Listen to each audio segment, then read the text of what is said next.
दोस्तों, स्वागत है आप सबका हमारे इस यूट्यूब चैनल में। दोस्तों, आज के इस वीडियो में हम बैसाख माह की पवित्र कथा लेकर आए हैं, जो कि एक बांदरी की कहानी है। एक राजा था। वह बैसाख माह में प्रतिदिन ब्रह्म मुहूर्त में उठकर गंगा जी में स्नान करता था। राजा का आदेश था कि मुझसे पहले गंगा जी में कोई भी स्नान नहीं करेगा। राजा जब गंगा जी में स्नान करने जाते तो उन्हें प्रतिदिन शांत जल के स्थान पर हिलता हुआ हलचल युक्त जल दिखाई देता था। तो राजा को संदेह होता कि निश्चय ही मुझसे पहले कोई प्रतिदिन गंगा जी में स्नान करने आता है। अतः राजा ने नदी के तट पर पहरेदार बिठा दिए।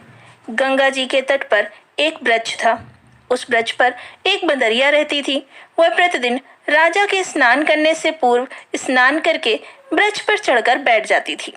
इस प्रकार होते होते पूरा बैसाख माह व्यतीत हो गया, किंतु अंतिम दिन राजा के सिपाही ने देख लिया और उस बंदरिया को पकड़कर राजा के पास ले गए और कहा कि यह बंदरिया आपसे पूर्व प्रतिदिन गंगा जी में स्नान करती है। उधर राजा की प्रतिज्ञा थी कि यदि कोई भी स्त्री मुझसे पूर्व स्नान करती होगी तो मैं उससे विवाह कर लूंगा। इसीलिए राजा को बांदरी के साथ विवाह करना पड़ा।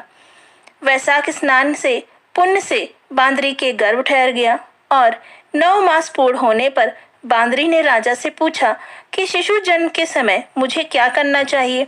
तब राजा ने महल में एक घंटी लगवा दी थी और बांदरी से कहा कि जब तुम्हें दर्द हो तो उसे बजा देना, मैं संपूर्ण प्रबंध करा दूंगा। राजा की अन्य रानियां भी थीं, उनकी कोई भी संतान ना थी। बांदरी को गर्भ है यह समाचार जानकर अन्य रानियां मन ही मन बांदरी से ईर्ष्या करने लगी और भावी संतान का नाश करने हेतु विभिन्न योजनाएं बनाने लगी। घंटी लगी देखकर एक रानी ने बांदरी से इसका कारण पूछा बंदर ने संपूर्ण वृतांत बता दिया। रानी ने बहकावा किया कि एक बार घंटी बजाकर तो देख लो कि राजा आते भी हैं या नहीं। बांदरी ने घंटी बजाई तो राजा दौड़े दौड़े महल से आए और घंटी बजाने के कारण पूछा। इस पर बांदरी ने उत्तर दिया कि मैंने तो रानियों के कहने पर घंटी बजाई थी। तब रानियों ने राजा से कहा कि यह तो पशु है और न जाने कितनी बार घंटी बजाएगी। इस प्रकार कहकर उन्होंने घंटी को हटवा दिया। कुछ दिनों बाद बांदरी के शिशु का जन्म का समय आया तो उसने अन्य रानियों से पूछा कि मैं अब क्या करूं। तब रानी ने कहा कि तुम आंखों पर पट्टी बांधकर सो जाओ।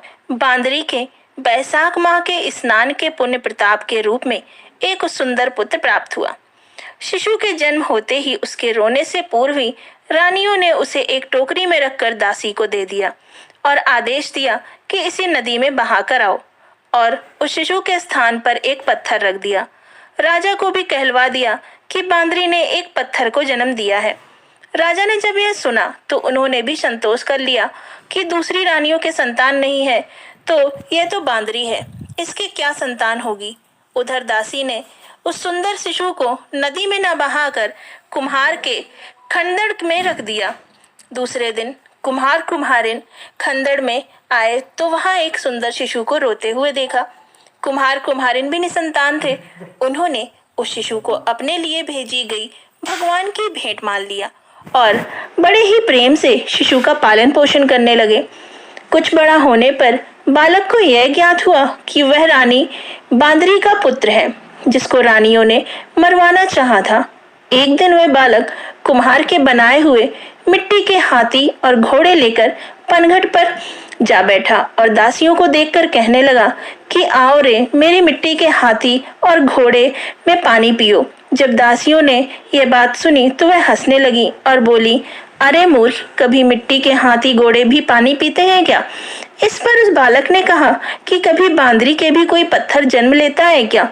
उस बालक की बात सुनकर दासियों ने जाकर महल में रानियों को यह कह सुनाया और तब रानी ने दूसरे दिन विष मिलाकर लड्डू भेज दिए।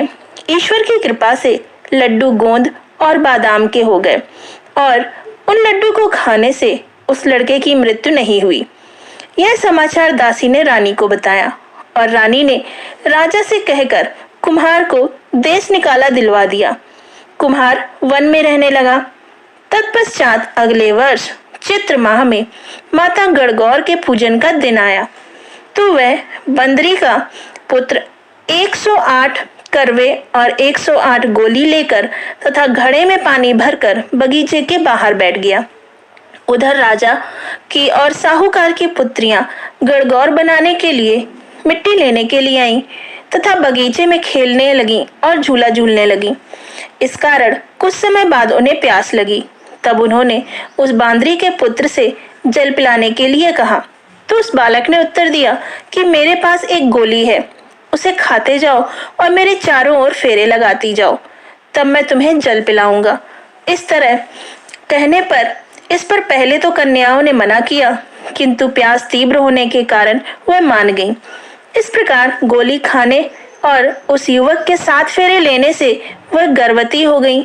बाद में जब उनके माता पिता को यह ज्ञात हुआ तो यह सभी कुम्हार के पास आए और संपूर्ण वृतांत सुनाया तथा कहा कि तेरे पुत्र ने हमारी कन्याओं से विवाह किया है, अब तुम्हें इन्हें अपने पास ही रखना होगा।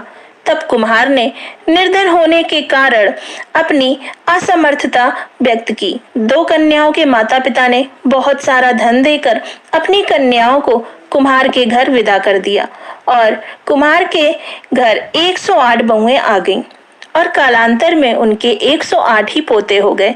कुम्हार ने समस्त नगरी को भोजन हेतु निमंत्रण दिया, राजा को भी बुलवाया। राजा के यहाँ से रानी बांदरी के अतिरिक्त सब भोजन हेतु पधारे। तब राजकुमार राजा की आज्ञा लेकर बांदरी को लेने रथ की पालकी लेकर गया और लाकर सभा में सबसे ऊंचे स्वर्ण आसन पर बिठाया। राजकुमार ने अपनी सभी पत्नियों को समझा दिया था कि बांदरी मुझे जन्म देने वाली माता है। तब एक एक बहू रानी बांदरी के चरण स्पर्श करती गई और एक एक सोने का सिक्का और पोते को गोद में देती गई। तब राजा और अन्य रानियों ने यह सब देखा तो कुम्हार के पुत्र से इसका कारण पूछा। रानियों को तो संदेह होने लगा था कि यह अवश्य ही बांदरी का पुत्र है, इसीलिए रानी रूठकर राजा से कहने लगी कि कुम्हार के पुत्र ने हमारा बड़ा ही अपमान किया है और बांदरी का सम्मान किया है, अतः हम लौटकर जा रहे हैं। इधर राजा को पुत्र के जन्म का संपूर्ण रहस्य ज्ञात हो गया था, इसीलिए उन्होंने रानियों को देश निकाला दे दिया और अपनी सभी पुत्र बधू एवं पुत्रों को लेकर महल में आया और राजकुमार का राज तिलक हुआ।